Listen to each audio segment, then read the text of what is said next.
all the candidates or any candidate. Candidates, you'll have a minute or two to respond to every question, then we'll move on. We're going to start off with Pat, our region rep. Gentlemen, let's take a trip back in time to 2016, the presidential. Let's take a trip back to 2016, the presidential election. A gentleman by the name of Gary Johnson with some other guy named Bill. We forget about him, right? So Gary Johnson was riding a wave of popularity. There was a great deal of interest in the two governors, two successful governors. And then one day the immortal question was asked, and the answer was, what's Aleppo? So my question is twofold. Number one, talk to us about the obvious importance of foreign policy in this election, because the news cycle is such we just don't know. But also, as importantly, show prep, foreign policy prep. Serious candidates for president have often daily briefings on issues of the day. So what is your thought about the place of foreign policy? Not so much how you feel about the current foreign policy, but the place of foreign policy in the campaign, and what are you willing to do to be prepared for those just after a red-eye flight, seemingly out of context trick questions, which we know the media is already working on. Thank you. Yeah, thanks, Pat. I think one of the things that we need to understand is that interview was rigged. That they basically set him up, okay? He knew about Syria, but he didn't know about Aleppo. And honestly, when I heard about that, I was like, I don't know where Aleppo is. I had to go look it up. And the thing is if Donald Trump or Joe Biden said Aleppo and said something, the media would just gloss over and it would be nothing. I mean, those guys gaffe all the time, and it's not a big deal, right? They like fumble stuff, they talk weird words, they talk when their mic is open, all kinds of stupid stuff, and it means nothing because the media is complicit in burying third parties and independent candidates. That's the bottom line. And so there's no way that any of our candidates can be a walking encyclopedia and know everything. The reality of it is just how do you handle those questions, right? I think that he was a little bit miffed at the question, and so he kind of joked about it, and I think that made it worse, right? He could have just simply said, could you be more specific? And then they would have said something about Syria, and then he would have had his answer. So, and to your second point about being prepared for foreign policy issues, I have a big team of people that's on my policy team. Larry Sharp's on my policy team. I have Mike White's on my policy team. He ran for Congress down in Arkansas. I have a number of people on my policy team and a number of people on my comms team, and this is something that we work on all the time. Right now, I would say I'm like 40% of the way there. By the time that we reach the general election, by the time we reach May of next year, I feel I will be quite up to speed on answering as many of the questions as possible in a good manner. Yeah, I joined with Lars. I thought it was a nasty trick by the media. To me, it was an alliteration problem. They go in and say, "What do you think of Aleppo?" And he says, "A what?" And oh, ha ha, yuck yuck, you don't know about Aleppo. And I really think it was more of a trap. What they really should have asked, if they were legitimate, is say, "What do you think about the situation in Syria?" And the fact that they used Aleppo was tricky. But more fundamentally, when we address foreign policy, obviously this is a big problem in our lives. I mean, we've grown up with this war machine. I call it a killing machine. So when I announced my candidacy last February, I said, there's essentially two reasons why I'm running. I want to be free. I really want to live in a genuinely free society before I pass from this earth, this life. And two, I want to bring an end to the federal killing machine. We're talking about invasions, occupations, sanctions, embargoes, state-sponsored assassinations, the drug war, and America's socialist system of immigration controls and the police state along the border. And I have a long track record of this. Naturally, I've been in the educational foundation business, advancing libertarianism for more than 30 years. At the Future of Freedom Foundation, we've published a book called The Failure of America's Foreign Wars. We published a book on terrorism. We've had foreign policy conferences featuring people like Andrew Napolitano and Ron Paul and many others. But I think this is obviously going to be one of the distinguishing features of this campaign, and I don't think it's enough to have the standard Libertarian Party message of bring the troops home. We've got to go deeper than that, and I have a long track record of calling for the dismantling of the entire national security establishment and restoring a limited government republic, which was our founding governmental system. So your question about the Aleppo question.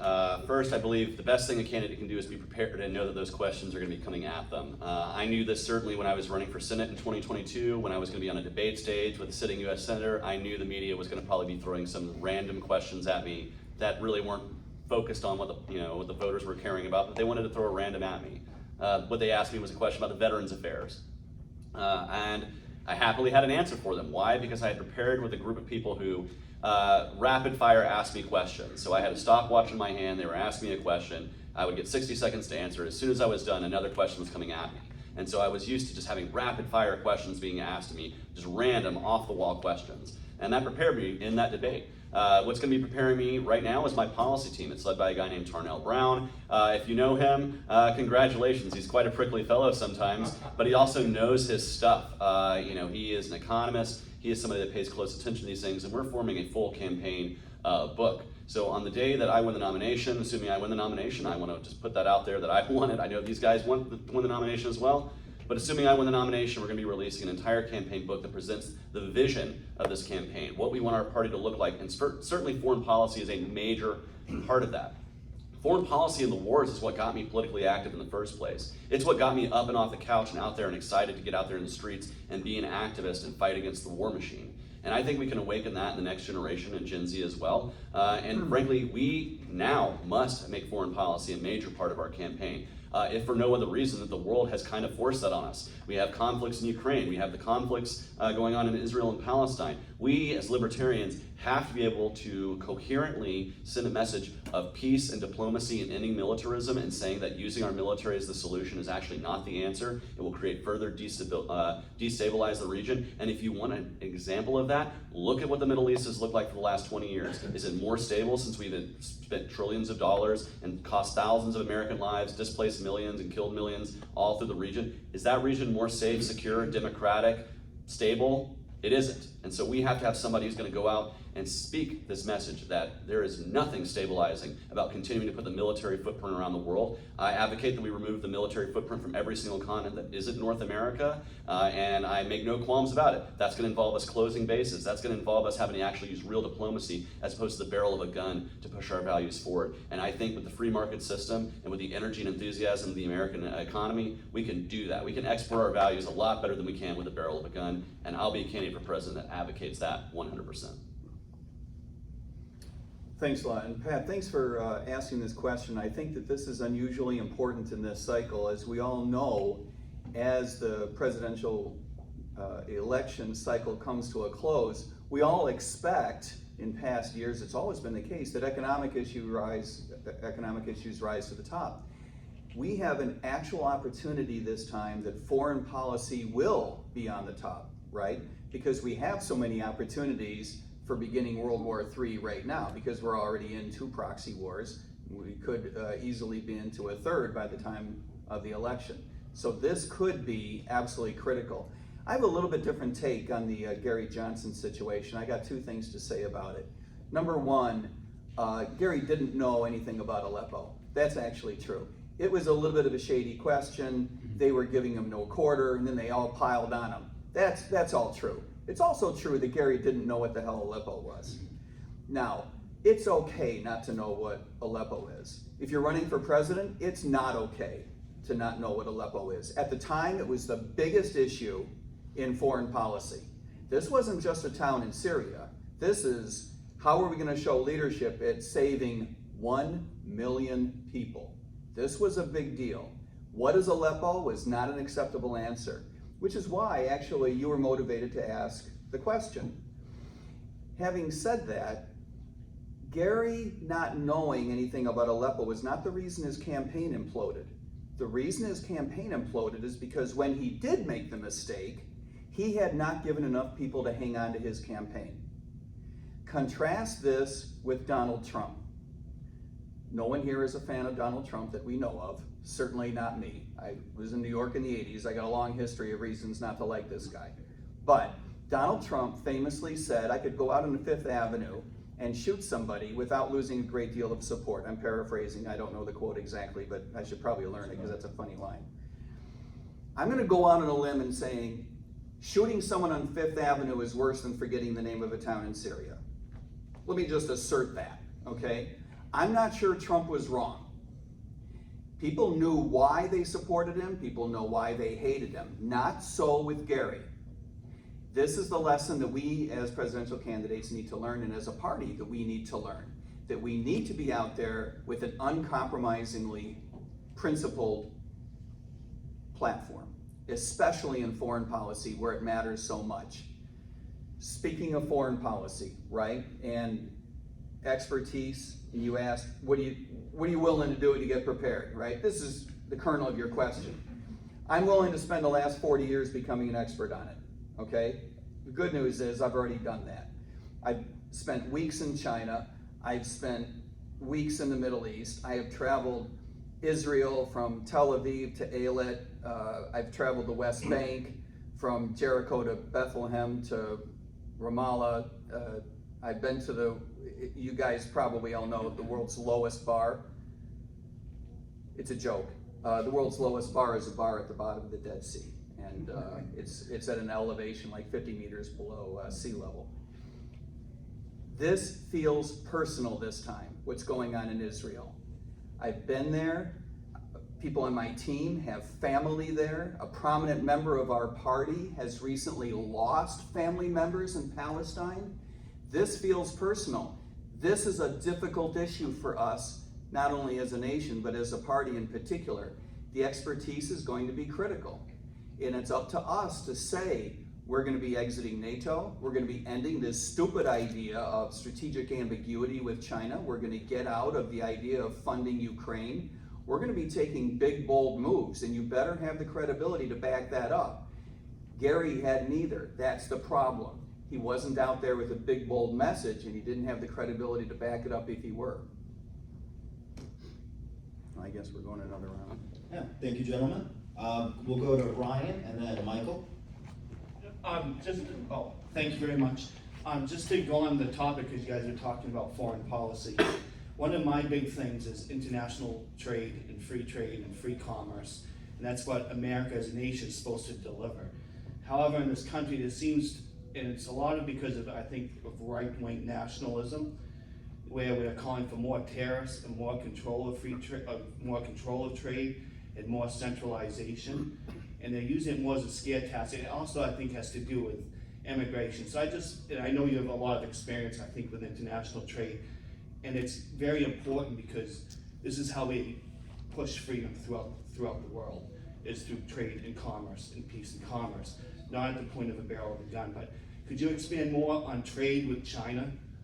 Because they are a very huge deflationary partner in our economy. If we didn't have them, we could see a 5% increase in inflation. We also have our lobster industry, and they're our number one customer here in Maine. So if you guys just want to expand on that or talk about it, that'd be really good. Yeah, I'm so glad I get to answer this first, because I actually spent 6 years working in the maritime trade industry. I worked for one of the world's largest shippers, moving things from place to place and importing goods into the United States. And so I can tell you the real cost of tariffs never go to China. They always go to the consumer who buys the product that's coming into the United States, making things more expensive for me and you. So tariffs never get paid for by China. Trade wars do not work. But I do want to talk about our trade with China. Our trade with China is why I reject the saber rattling of the military-industrial complex for war with China. Because we are so economically interdependent. We're never going to go to war with each other unless it's really pushed by the elites. Because the truth is most of us have a vested interest in making sure that our economy functions. And so it would be mutually assured economic destruction if we go to war with China.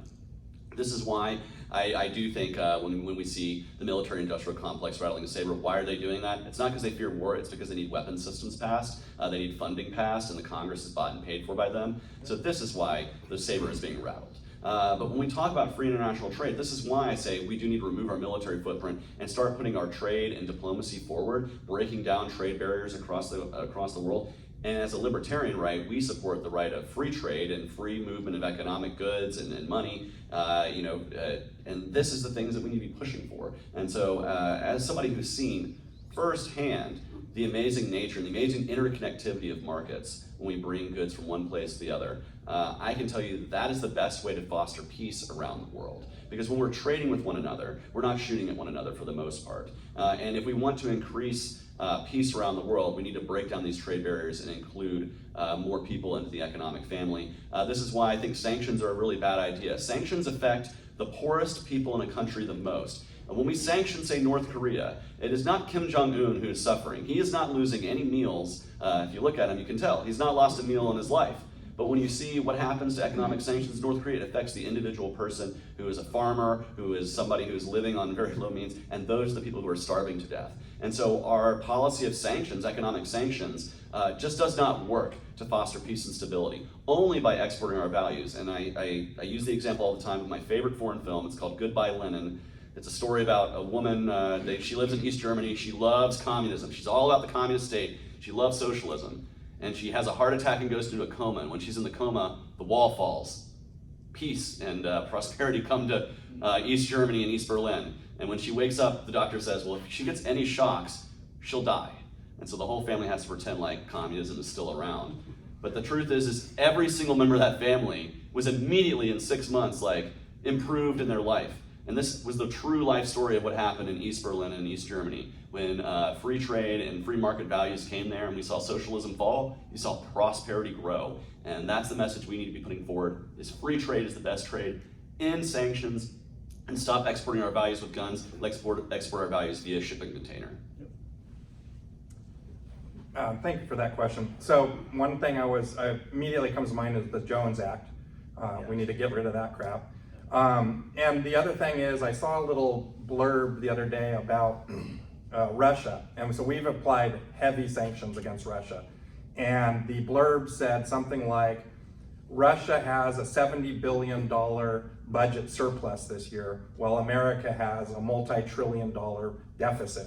And they said, which country is really being punished by these, these punishing tariffs? And I think that also, we, by doing these heavy tariffs on other countries, it sends a message to all the other countries around the world that, if you don't behave the way America wants you to behave, then we're gonna punish you in this way. Now, all of us here don't like government coercion. We don't like when our government tells us how to behave and what to do. Now imagine if you're living in another country and another country's government is trying to tell you how to behave and what to do. That would really piss me off, right? And so I think people around the world are pissed off because we're trying to push our same imperialistic crap and colonization crap that we've been pushing all of America's history. And we need to end this, because this is what causes the division in the world. This is what brings us wars. And I want to echo what Chase was saying, is that, when the Berlin Wall fell, no one saw that coming.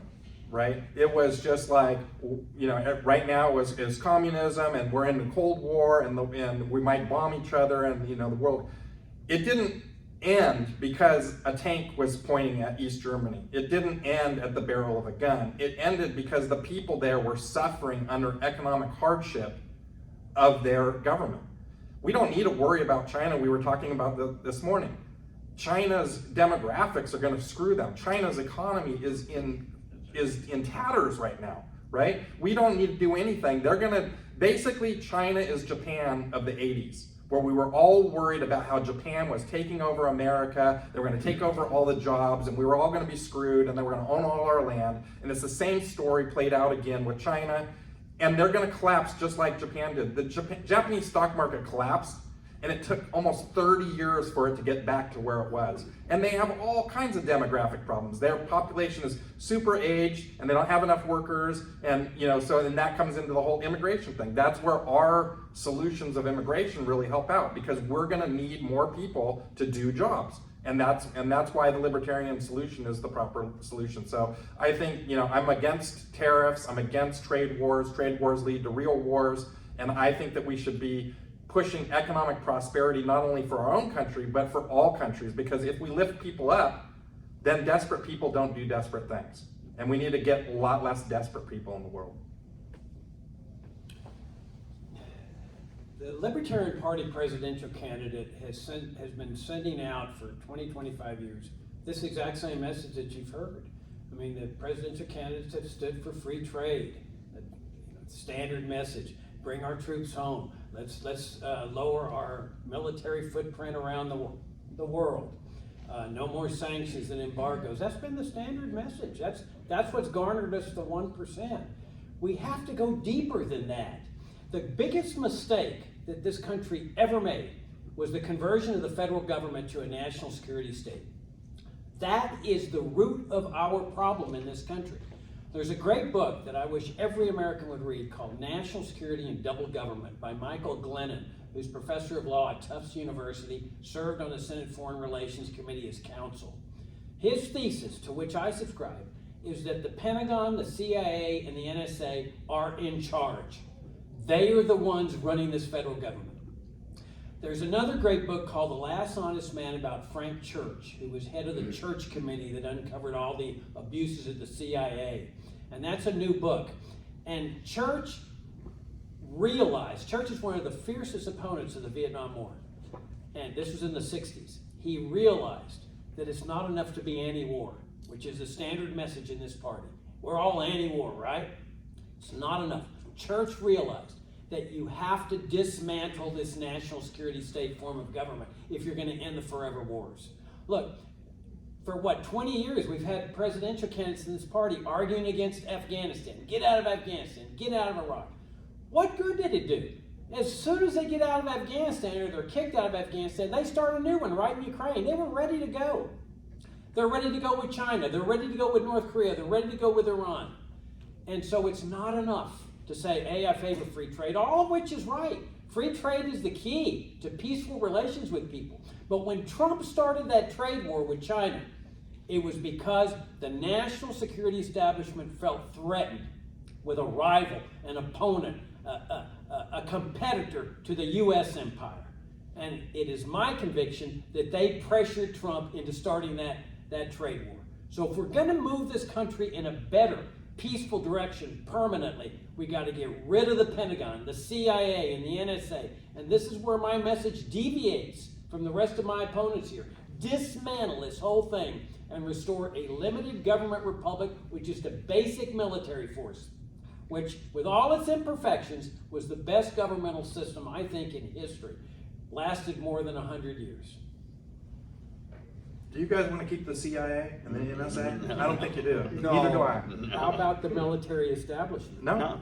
No, we need to dump the military establishment. The problem with the security state is not just because it's spying on you and spying on everyone around the United States, spying on people outside the United States, keeping track of all of your transactions. The problem is that it has such deep influence over our government.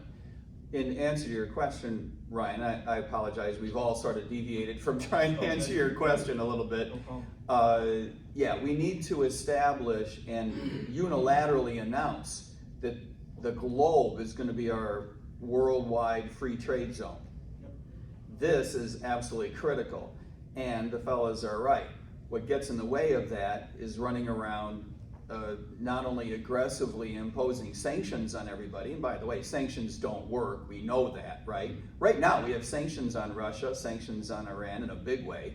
We have sanctions on China, which is arguably a little bit weird. They don't work, and they're profoundly unethical. The big problem getting to a worldwide free trade zone is that we run around imposing sanctions, which are unethical and don't work. And we keep initiating these proxy wars. Yes, the industrial complex in its influence over the military is absolutely helping drive this. This is one of the big reasons why I'm an advocate for structurally changing our defense policy, changing the way that we make these decisions. In other words, I advocate that there should be no military intervention by the US government anywhere around the world without a declaration of war, number one. And number two, that declaration of war should be subject to the approval of the majority of the states. It should absolutely be more difficult to bite off. you're right. I do have a lot of experience in this area. I've taught trade, international trade and international finance at the university level. I've traveled all over the world. I've been in 35 countries, both professionally and personally, and I have seen firsthand the effects of bad trade policy. Remember that poverty is a political construct. Free markets do not predict that some places will be rich and some places will be poor. The reason that we have impoverished places in the United States and around the world is because of bad public policy. And I believe that more Americans than ever before are ready to hear that message, and it's in our interest to give it to them. Thank you. I believe Michael had the next question. Go ahead. Yeah, thank you. Something, is this on? Let's go down. Check. Yeah. Now stand up and You broke it, Jim. say, I did. Stand up and project. Project, yeah, it's fine.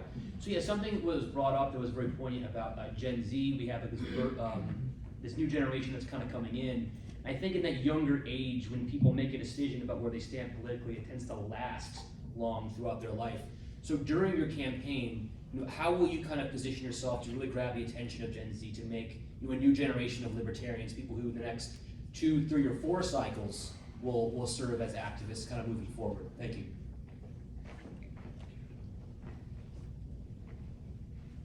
Oh, okay, the question is how to address a presidential campaign with respect to young people. And it goes back, my answer is it goes back to what I was saying in my introductory remarks here to the convention, is that if you have the right message, then it's a finding process. That I've learned over the years in advancing this philosophy that you really can't convert people. I mean, I got family members that are not libertarians. If you can't convince your own family, Thanksgiving or Christmas or something, you're not going to convert anybody. I'm convinced it's a finding process. We are finding people that are like us, that are natural libertarians. And the best way to find them is with this message of pure, genuine libertarianism. That's how I became a libertarian. I mean, if I had discovered that libertarianism was about welfare, warfare, state reform, school vouchers, health savings accounts, Social Security privatization, I would never have been attracted to this philosophy. I discovered the hardcore, purest, genuine principles of libertarianism, and that's why I became a libertarian. And when I joined the party, and I saw the party's principles as in the 1990 platform, which is different from the platform we have today, that really did call for the abolition of the CIA and the FBI and other things like that, abolition of Social Security. I fell in love with this party. I didn't ask, what are the vote totals? How much money do you have? How many members you have? None of that mattered to me. What mattered to me is I wanted to be a part of a party that called for open borders. Keep everything you earn, you decide what to do with it. So that's why I'm saying is that I think it's best to run a campaign that really enunciates the pure, genuine libertarian principles. That's what I've done on my website at jacobforliberty.com. I got like 20-something issues because I want everybody in the world to know where genuine libertarianism stands. And that's the way you find your votes. I told you that I won 7% of the statewide race 20 years ago and 7 out of the 9 primaries. It was simply letting the message find its own vote total. The people there will figure out, those are my principles, that's what I want, that's what I want to vote for. But that's why the message is 100% critical in this process. Thank you for that question. And does anybody here know the Real Young Swag, who's a Mainer? Okay, he's a hip hop artist, and recently he put out a hip hop video called Hopeless. I think it's called Hopeless. And in that video, he wore my campaign shirts a couple of times. And so we've been pushing that around. Larry Sharp did a 1-hour dissection of his 3-minute video because it's about escaping addiction and about recovery. It was something I know since I have 37 years sober and escaped my own demons. I talk to a lot of 18 to 25-year-old kids. And I have a 23-year-old daughter and a soon-to-be 18-year-old daughter, and I talk to them about what matters to them. you know, and I talk to other young people and what matters to them. And you know what? I feel like that group of people is the group of people that feels the system is the most rigged. They have completely given up. They don't even want to work anymore because they're like, why should I work? Why should I participate in this broken, screwed up system? They are fed up and they want something different. They're willing to climb on to anything, but you know what else? They don't want to vote because they feel like the system is so rigged that they don't have any part in participating in it. So the young people will probably not even show up to vote, unfortunately, right? And so we have to unrig the system so that they feel like they're represented, so that their voice counts right now. Because today it doesn't count. If you in most states in America, your vote for president doesn't count due to winner-take-all rules, right? And in California, half the state in area is not represented because their red votes automatically turn into blue votes when it comes to the Electoral College. And so only 5 or 6 states actually matter in the presidential race, right? And presidents never campaign in California, ever, because it doesn't matter. But we have 30-something million people living there, 10% of the population, and presidents don't even come there. The only reason they come there is to raise money, and that's it. So in order to reach these young people, we have to listen to what they're saying. And what they're saying is the system is broken, the system is rigged against them, and we have to offer them solutions that unrig the system so that they feel like they can participate again.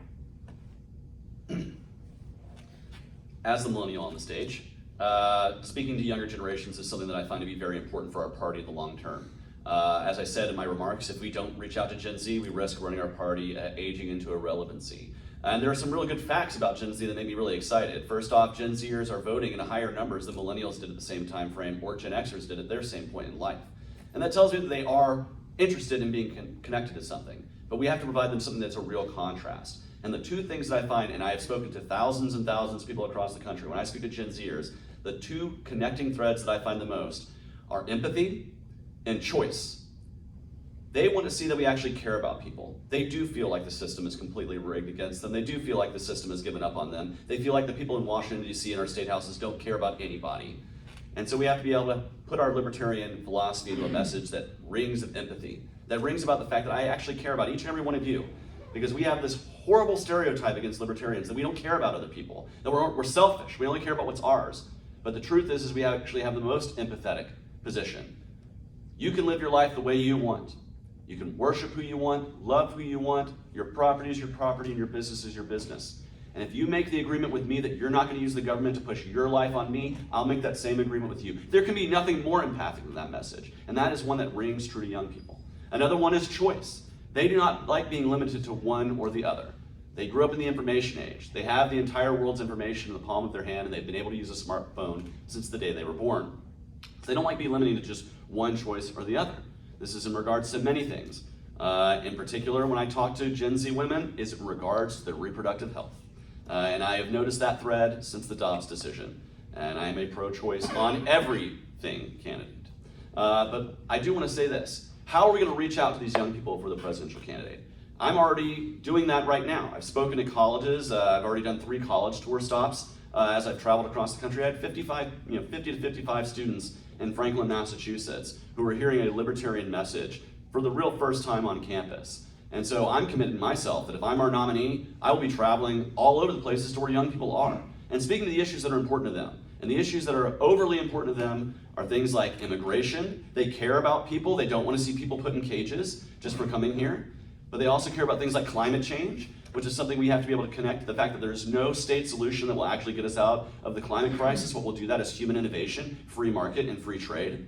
And we have to talk about education and the cost of education. I have a student loan plan that hopefully will, if enacted, it would lower the cost of higher education for the next generation of Americans and help those who are currently under the student loan crisis have a little bit of relief. I believe in making government-backed student loans interest-free because we shouldn't be funding the war machine overseas on the interest rate payments of students who have government-backed loans in combination with getting government out of student loans altogether. And so I actually want to speak to these issues that young people care about, but more importantly, as a candidate, I'm committed to going where they are and speaking directly to them in a libertarian message, in a language they can understand, in a dialect that is attractive to them. And that's the way we're going to make the difference, is by having a more empathetic message, a message that revolves around letting them choose their own life, and speaking to the issues that are important to them where they are. And that's why I'm committed to speaking to young people and trying to bring more young people in this process, because I was 25 when I got brought in. I wish I had been brought in on my 18th birthday. I wish my first vote for president had been a libertarian vote for president. And I want to make sure that voters all over the country who are young people today know they have a choice beyond Donald Trump and Joe Biden, who are actually older than even their grandparents. We want to make sure that there's somebody who can speak to their generation in a way they can digest, and that's what I'm trying to do. Thanks. It's a critical question. I think it's the most important question of the campaign in some ways. I think that young people are just like everyone else in the room, even if you're not someone who identifies as young, because you are young at heart. The younger that the constituents are, the more open to our message I believe that they will be. I believe that most people come to libertarianism from either what I call the left side or the right side, and then they learn about the other. And what I mean by that is, for example, I came to libertarianism from the right side. I grew up a fiscal conservative as an economist. I was in the commercial banking industry. And so I recognize that a libertarian attitude toward government, right, a light touch from the government, is what makes the economy work better. It's a matter of efficiency, right? And it wasn't until later that I came to libertarianism from the left side, which is to say, imagine a world in which socialism works. That's a weird thing. Let that sink in just for a moment. If socialism worked, would the government have the right to make decisions for you? No. The answer is no, even if the government were smarter than you and could make better decisions for you and make the economy work better.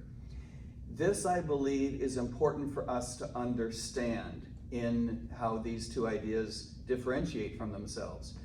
This is not going to be a campaign about small things. This is not going to be a campaign about how to make the economy work better. This is going to be a campaign about values, about principles, about how people feel.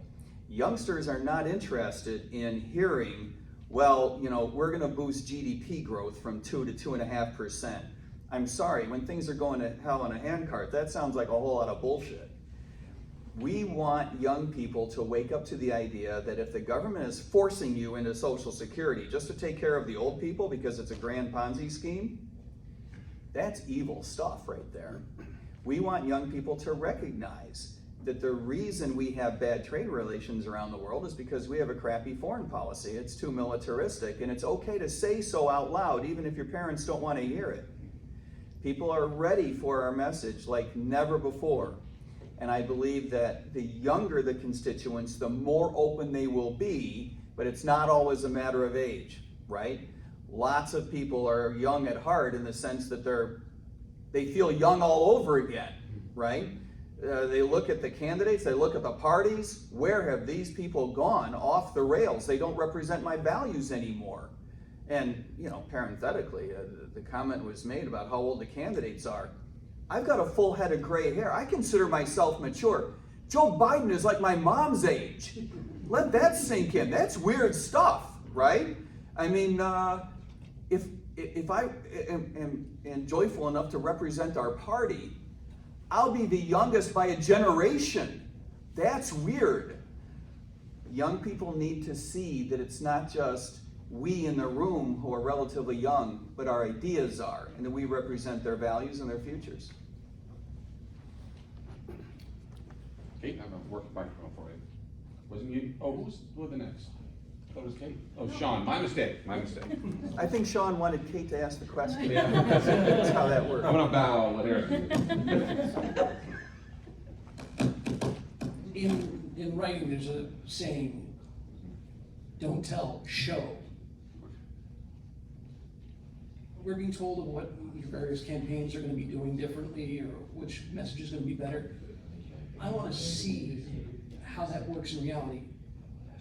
So the general campaign starts on Memorial Day. I want it to start now. I want to see how any of you do in front of non-libertarian crowds. Are you going out there in front of non-libertarian crowds?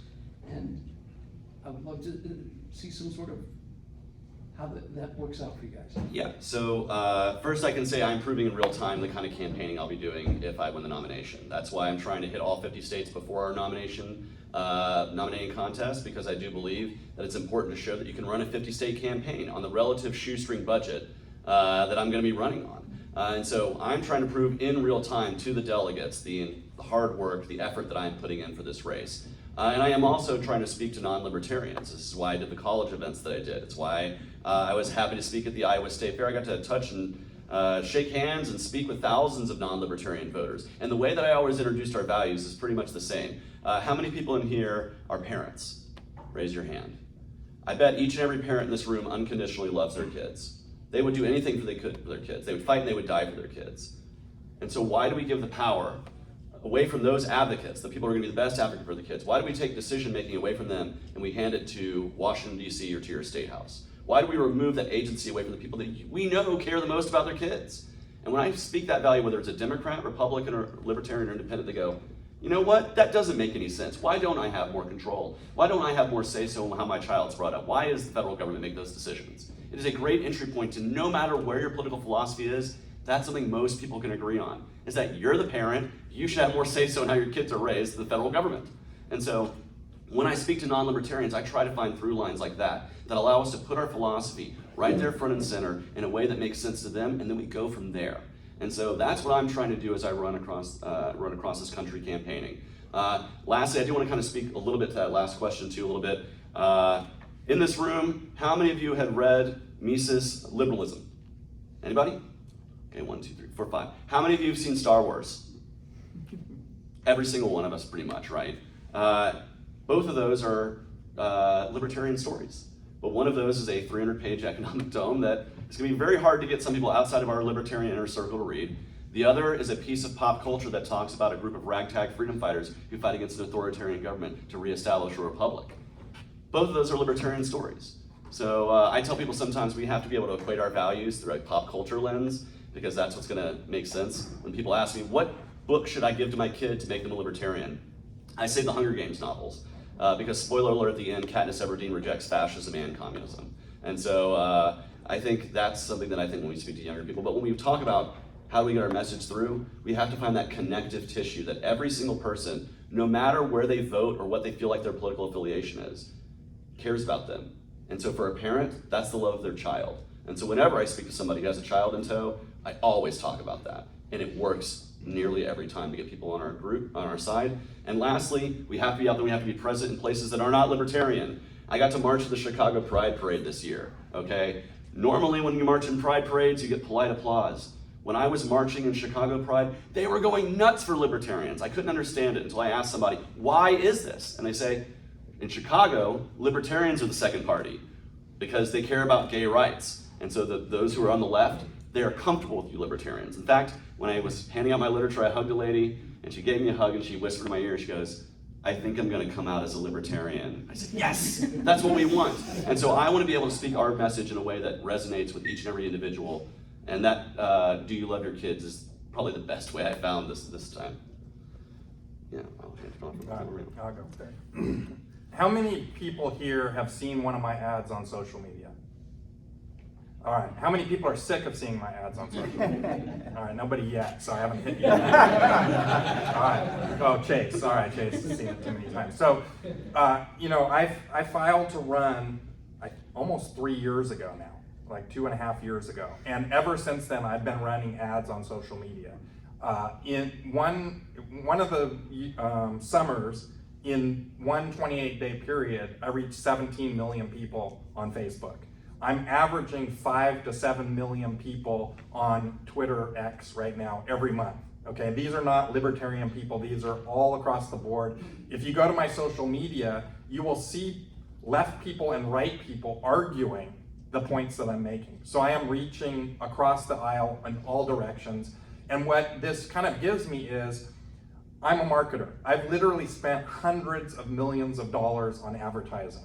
And what I do is I'm very systematic about it. I'm putting out different ads, I'm seeing what messaging is working, and then I'm switching out those ads. And so by the time we get to the general, I'm gonna be putting out ads that resonate with the people. and that get the most bang for the buck. I mean, it is literally the thing that the media does right now, which is clickbait, but we're essentially building clickbait for all of America to figure out what's the message that they want to hear. And so this is one of the things that I was talking about. If you don't have money, you can't buy social media. If you don't have social media, you're not going to reach vast amounts of people. And this is what I believe that we need to do if we're going to make any change. If we're going to win an electoral vote in Maine, we have to bombard every person in Maine with the message that we want to win and that it's required for them to show up and vote for us. And that is true across the country. And so that's why I believe, unfortunately, that money is going to be a very big part of this election, whether we like it or not. And that is why I believe that I have a benefit or something more to offer than the rest of the candidates. Thank you. Well, it really goes back to what message you're advertising. You can spend $1 trillion on a message, but if it's not a good message, then it really doesn't really make any difference, does it? That Wall Street Journal poll is already factoring in that we're going to run a standard Libertarian Party presidential candidate. They mentioned Libertarian Party there, 1%. And that was my argument in my opening talk, is that Chase got his message out to every voter in Georgia, 2%. Mike got his message to every voter in the 20th Congressional District of Florida, 1%. It doesn't matter how many people. This is not a problem of getting your message out. This is a problem of the message itself. Who would my target audience be? My message doesn't change. My message is the same as it was when I got that 7% statewide vote in Virginia 20 years ago. Who is my target audience? Number one, people who don't vote. They were just talking about people who don't vote. That's counterintuitive, isn't it? Well, if they're not going to vote, those people don't vote a large portion because they know the whole system sucks. They look at a libertarian that's talking about dismantling Social Security, not reforming it, not phasing it out, not off-ramps, not continuing it for the next 30 years. In other words, depriving people of freedom under socialism for the next 30 years and violating our core principle of our philosophy and our party and the pledge we take not to initiate force. Medicare, health savings accounts, direct medical care, all the reform, school vouchers, all the reform. That's the 1% message. What I'm saying, if you want to break out, you've got to establish the core message on which this party was founded. When I ran 20 years ago, I got the endorsement of one of the most prominent black ministers in the country. He was later elected to the African American Hall of Fame, John O. Peterson. I walked into his office and I said, Pastor Peterson, this is what I'm running on. Open borders, abolish Social Security, abolish Medicare, no off-ramps, no reforms, nothing. Get rid of public schooling entirely. Get rid of not just the Federal Reserve, but all government involvement in money. And at the end of this conversation, he says, Mr. Hornberger, I'm endorsing you. Here's a letter. Go to every black minister in the state and tell them I'm endorsing you. And the black vote is up for grabs. And I've been arguing this in this party for 25 years. We ought to be targeting the black vote, because that's a gold mine of votes for us, given our fierce opposition to the racist government program, which is the most racist government program since segregation, maybe even more so. That's why I argue we need to change directions in this party. We know what we do has not worked, and it's still not working. That's the Wall Street Journal poll. We need to move in the direction of pure principle. Just as an aside, a Wall Street Journal poll did me, no other candidates, and I got 2%. Oh boy. Look, the nature of your question is how is it that we are right now reaching out beyond the borders of the Libertarian Party? I don't think anyone has reached as many people as I have with direct messaging, not Facebook ads. I've done more podcasts than any of the other fellas, and I've been in plenty of places talking about police reform, ending the war on drugs, because I spend a lot of time talking about local issues.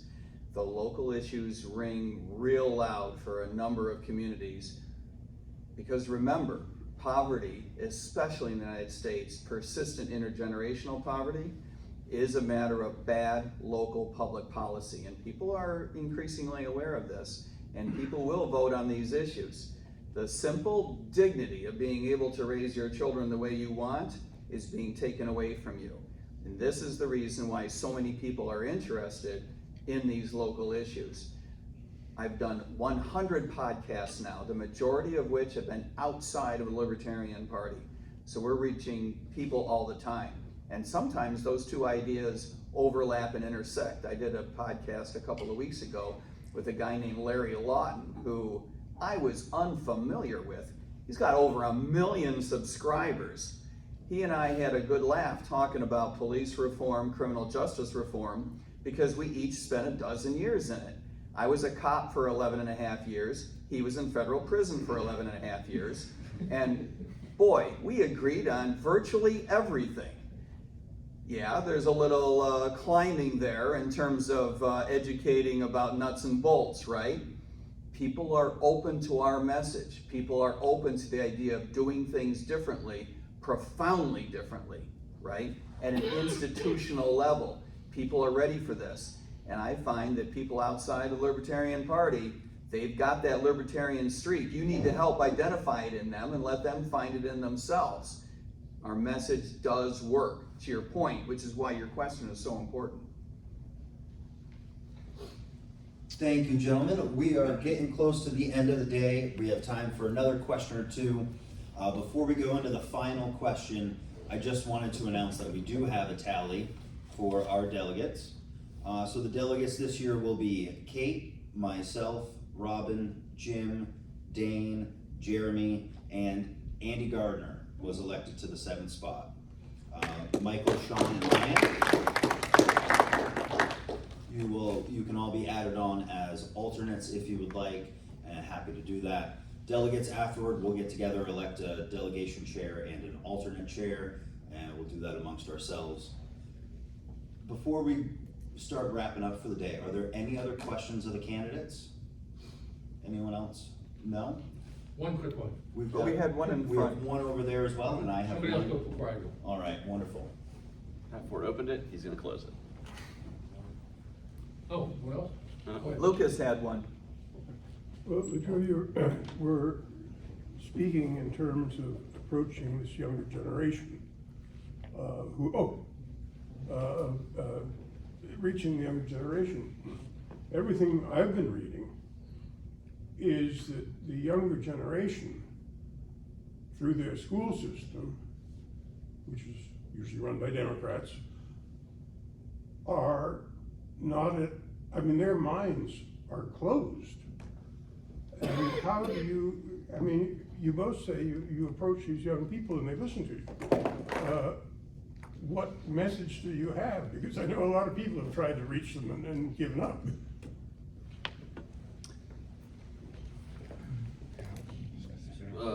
One of the things that's important when we're reaching out to younger people, reaching out to younger voters, and you're right, we do have a state-sponsored public school system that kind of indoctrinates the minds of a lot of people.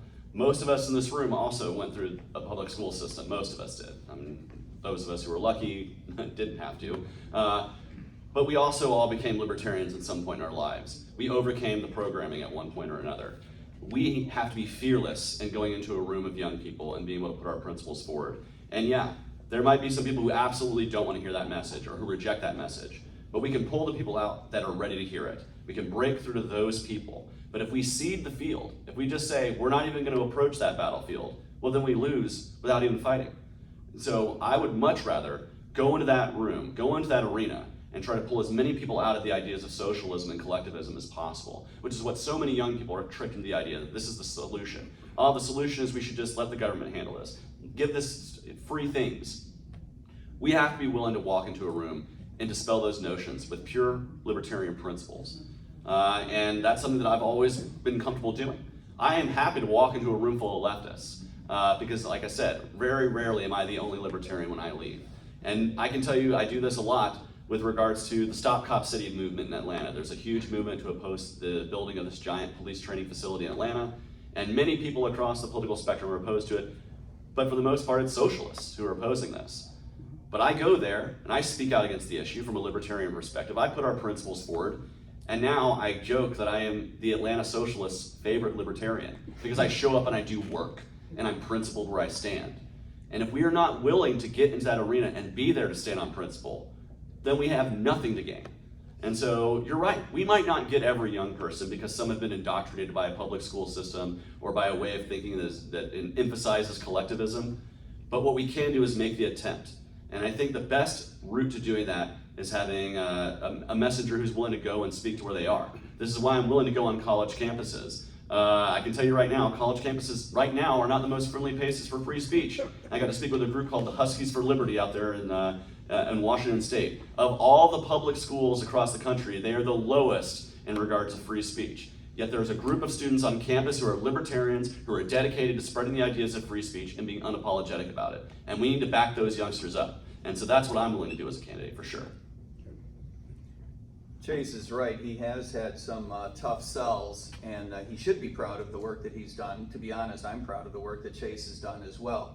But I'm not going to quite cede the difficulty factor to Chase. Have you ever tried to spread libertarianism out of a police squad car? It's not easy. Okay, I'm just saying.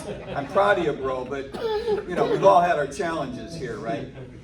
Look, you are right that the schools are indoctrination camps these days, but it's mixed up. Not everything that the schools do succeed in bringing everyone into the Democratic Party, right? They do succeed in making kids look at the world in some weird ass ways. There's no question about that. A lot of what we resent about school indoctrination has actually more to do with the culture wars than about political parties themselves. But it is mixed up, and you're right, minds get closed. I do think that kids are more open than ever before to fundamental institutional level change because they don't trust the government anymore. And that's our window of opportunity. We will find common ground in the ideas that your government does operate in the shadows, that it doesn't operate in your interest, that government policy is off the rails, that it does want to control your lives. People resent that naturally, even if they're young. So I do think that there's windows of hope there, right? And by the way, yes, as I tease about the difficulty of preaching out of a squad car. You don't actually do that literally, right? You just scream over the PA system. It works much better. People are open to the idea of police reform as an example, just as an example. Whereas, these ideas of defund the police, or on the right-hand side, back the blue in every case. Look, I never said anything as dumb when I was a cop as back the blue in every case, right? Because you all knew who the goofball was that you didn't want to back. And I also don't find defund the police as a rallying cry that makes any sense.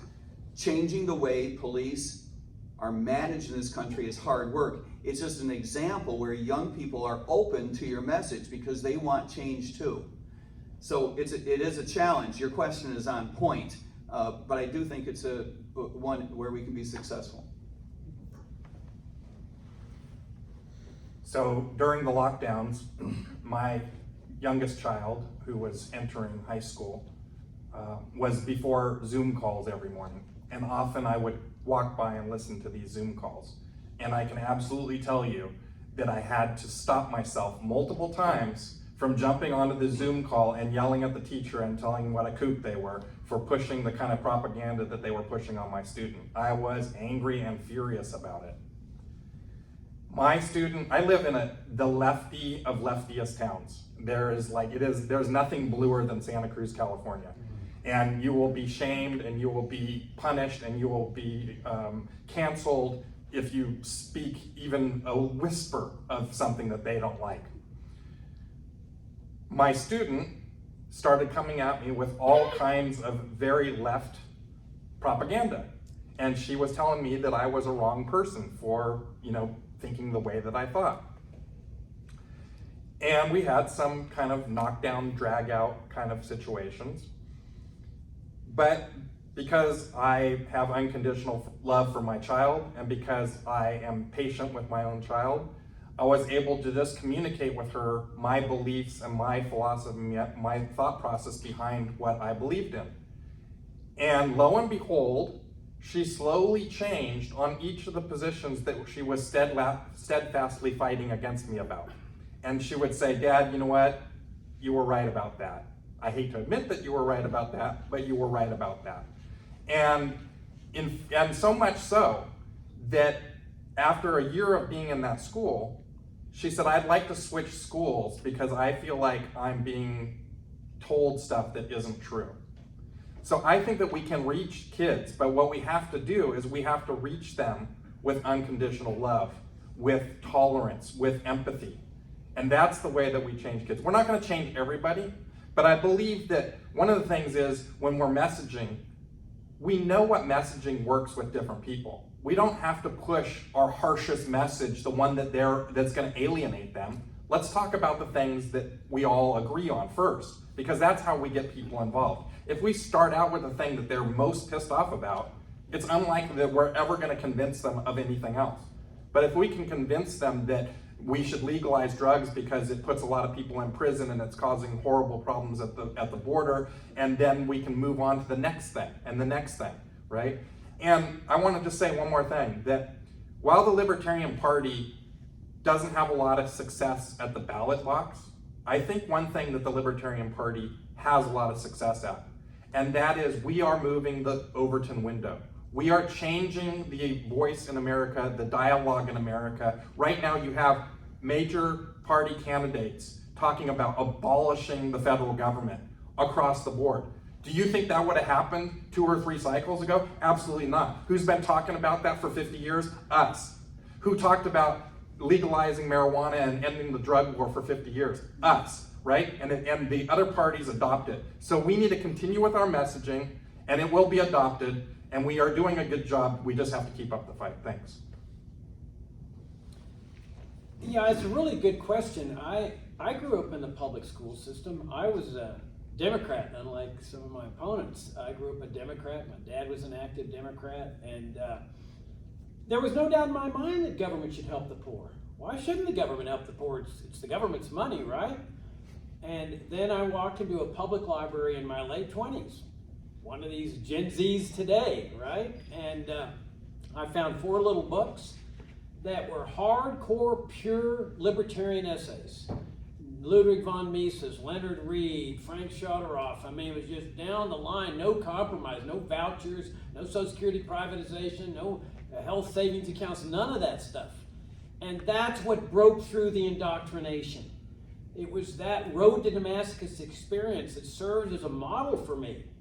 And the people that wrote those essays some 20 years before, they didn't know the impact that they were going to have on me and this young lawyer practicing law in South Texas. And that's what I'm saying today. When I go to a group of young people in a high school, and I've spoken to a lot of high school students, public and private, my message remains the same because I'm looking for those. I'm trying to break through the indoctrination. Let me explain in a very practical way what is problematic with the reform message of this party. You've heard today about how we're anti-socialist, right? We're all anti-socialism in this party. We'll quote Ludwig von Mises all day long. He wrote a great book on socialism. Okay, so we give that message out.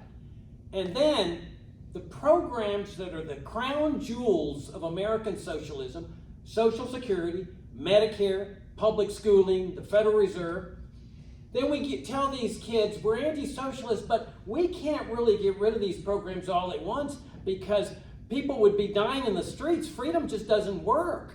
We have to off-ramp this thing for the next 30 years for people near retirement age because freedom doesn't work. Children and grandchildren won't come to the aid of their parents and their grandparents. And church groups across America that are filled with faith-filled people, they won't come to the assistance of people that are in need. So we need to continue socialism for the next 30 years until the last person dies off. Or we need public schooling through vouchers for a certain period of time because kids won't get educated in a total free market system overnight.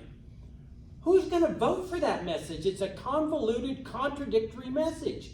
If we're going to stand against socialism, we have to stand against socialism consistently. If we're going to say that freedom works, we have to say consistently that freedom works. You can dismantle socialism today and everybody be fine because you can rely on children and grandchildren and church groups and foundations that help the poor. And that's why I continue to say that the only way to achieve this breakout among the American people is to restore the principles on which this party was founded and run a campaign based strictly 100% on those principles.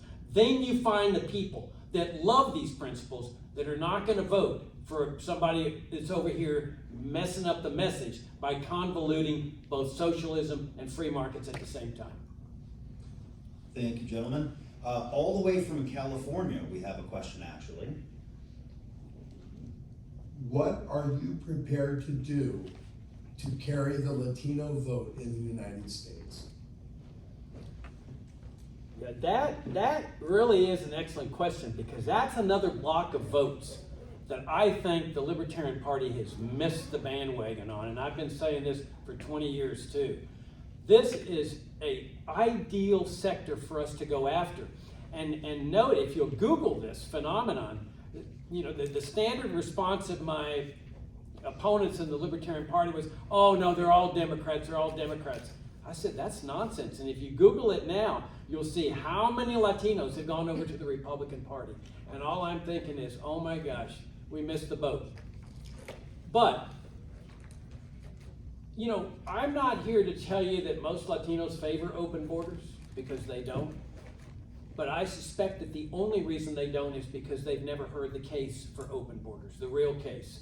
I'm not talking about letting in more immigrants and keeping this immigration police state and having a lax system I'm talking about genuine open borders. When I ran 3 years ago, I walked into a Hispanic newspaper in North Carolina because I was actively campaigning in that primary in that state. And they looked kind of bored. What are you here for? And I said, I'm running for president. Oh, fine. And the lady says, what's different about your campaign? And I said, I favor totally open borders, abolish all restrictions, border patrol, everything. She said, just a minute.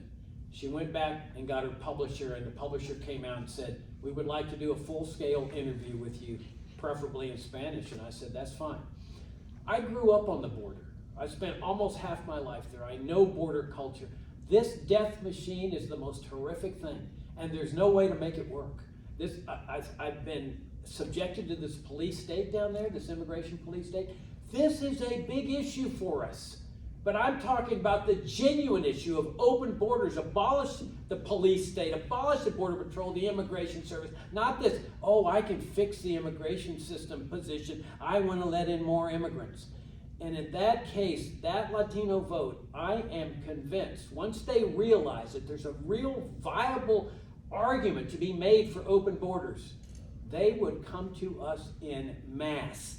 And there's your secret to that 10 to 15% breakout of the national vote. The black vote, the Hispanic vote, and the people who don't vote at all, that are disgusted with the system, there's your 10 to 15% right there. Thank you. I'm from California as well, and I have a number of farmer friends that have lots of people working for them. I also am a car guy, and in the car guy scene, you have a lot of lowriders, and in that scene, I have a lot of Latino friends that are in lowriders and custom cars. And I talked to them about politics because they were like, you're running for president, you're crazy. Why are you doing that? You should be doing hot rod stuff instead. But the thing is that they never bring up immigration. They never bring up like border policy. That's not something that's actually important to at least the people that I interact with. The people that I interact with, what's important to them is a good job, is making money, is lowering inflation, is getting rid of taxation that's burying them, is allowing them to get better health care for cheaper. I mean, the Affordable Care Act, what a joke. It did anything but make care affordable. All it did was make care more expensive and less available. So they have the same issues that regular people have, and we just have to address those issues. Like, of course, I believe that war is definitely gonna be up there at the top, but let's be honest. Economy is still #1 for most people. People vote with their wallet. People care about how they're functioning day to day. They know when they go to the grocery store and they used to get 3 bags of groceries and they only get 2 bags of groceries right now, and they had to put the steak back because they couldn't afford that. That hurts. That's what people care about. So more steaks on everybody's table. And we're gonna do that by abolishing the Federal Reserve, getting rid of the endless stealing of money from regular folks. We're going to do that by having an energy race that greatly reduces the cost of energy, lowering inflation across the board. We're going to make America have a much better production and drive business by lowering the cost of energy across the board. And we're going to secure our country. It's a national security issue. Energy is a national security issue. And I have a whole policy on an energy race that's going to reduce inflation across the board for all people. Imagine if we could cut energy costs 50%. Everything, trucking, the food you eat, everything is touched by the cost of energy. We could massively reduce that cost of energy and massively increase GDP, which is what people want. Because when we increase GDP, there's more jobs, people are doing better off. If we can make people have a better lifestyle, if we stop lowering their standard of living by stealing it every day with the Federal Reserve, people are going to be happier. And that's how we're going to win those votes, is by making the economy better for them.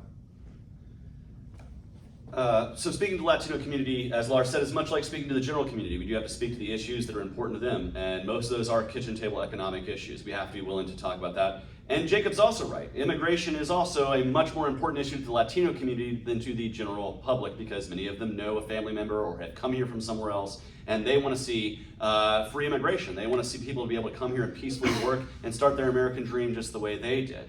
And so I think it's kind of a combination of those two things. I like to speak about compassionate immigration, the fact that we shouldn't be having tens of millions of people who currently live in the dark right now, because without documentation, without being legal, they're afforded no rights. They are scared of being deported. They can't go when there's a crime that happens in their neighborhood. They're reticent to talk to police officers. When they are suffering from abuse within the home, they're scared to get out of that situation for fear of deportation. Where they're getting screwed over by their job, they're scared of speaking up and organizing with each other for fear of deportation. We need to take that fear away from them. We need to allow people who want to live here in peace, open, in the light, because when you don't allow for that, you allow for exploitation.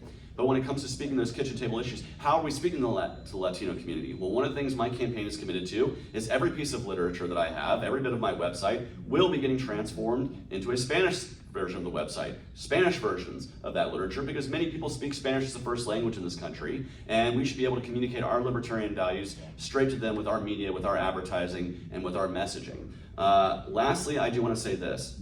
There is a stereotype in this country that for some reason there's this great replacement theory that, the whole reason why we're bringing immigrants is because all of them are going to vote Democrat in the next election. Well, let me tell you this. The people who are escaping the socialist systems of Venezuela are least likely to be socialists. They're the most likely to hate socialism, and they're the most likely want to come here, work hard, and put down their roots and have their American dream. So we need to end that slander too, end this great replacement theory. We need those immigrants to come here. We need their work. We need their labor. Why? Because our workforce is aging. We're not having the same replacement population. And if we want to keep our economy growing and prospering, we need to have new folks in here. So we need to be welcoming immigrants, not shying away from them, not pushing back for them. And so if I'm our libertarian candidate, I will be on the side of immigrants, but I'll also be on the side of Latinos who are already here, who just want to have a country that works for them, who want to have their dollar mean something, who want to make sure that they're making the choices for their kids with regards to education or healthcare, whether it be vaccine mandates or anything else. We want to put the power back in their hands. I guarantee you, Latino voters, when they hear we're going to put the power in your hand and take it out of a federal government,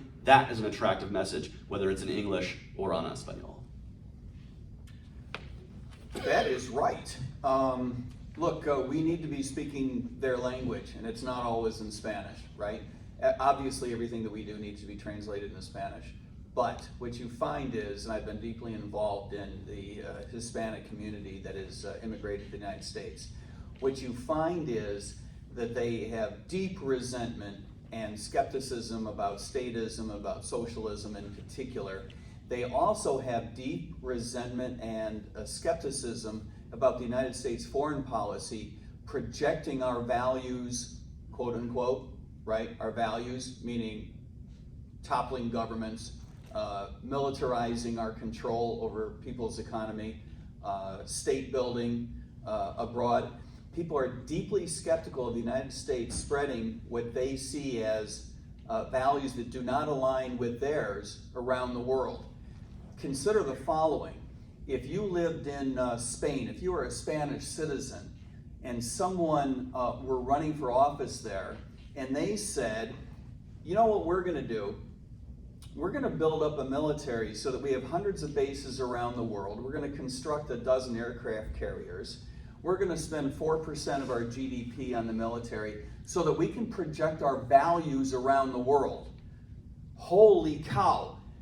You could count the number of votes you'd get on one hand. People outside of the United States have a knee-jerk reaction to our style of foreign policy that ain't pretty.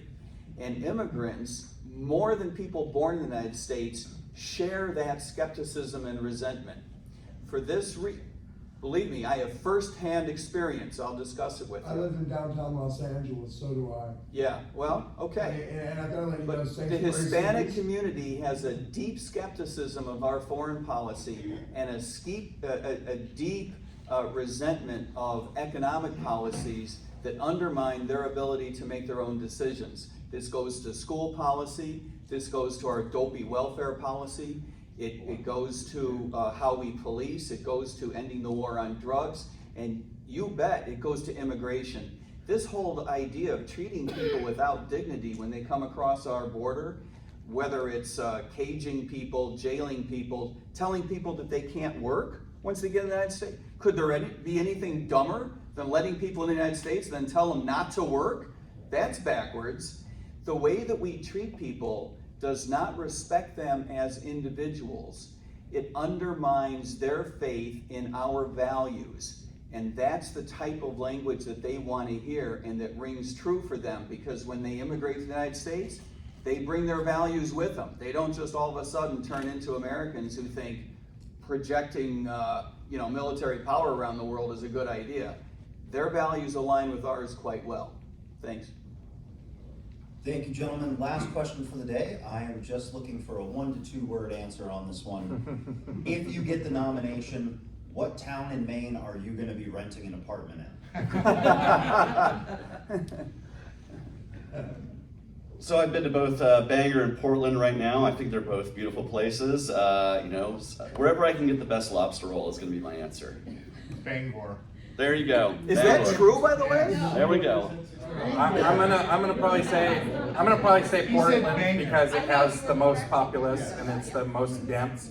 And when we're trying to win electoral vote, we need to focus on the dense population so that our advertising dollars and our messaging goes the farthest for the least amount of money. Well, I'm gonna say somewhere near Acadia National Park, because I went cycling there a couple of years ago and I absolutely love that place. Well, at the risk of pissing off people I know in Portland, I've spent some time in Portland. It is a wonderful place, and they have seafood to die for. But I do think the right answer is Bangor, and if there was any doubt in my mind before today, that was eliminated by the fact that I was able to get a direct flight from home, which is hard to do, and it didn't cost all that much money. So I'm very excited to be in Bangor and plan to be here again and again and again. Thanks a lot. And thanks for hosting us. You guys have been really terrific. Thanks for coming. Oh yeah. Actually, he's letting me do the thank you. I saw you first on the Larry Sharp Show, and this is such a treat to see everyone in person and to be able to talk and ask questions. So thank you for coming. I'm sorry Larry's not here. He's here in spirit. Thank you guys. All right, everyone. Thank you for a round of applause. Good work, Ryan. Thank you, gentlemen. Thank you.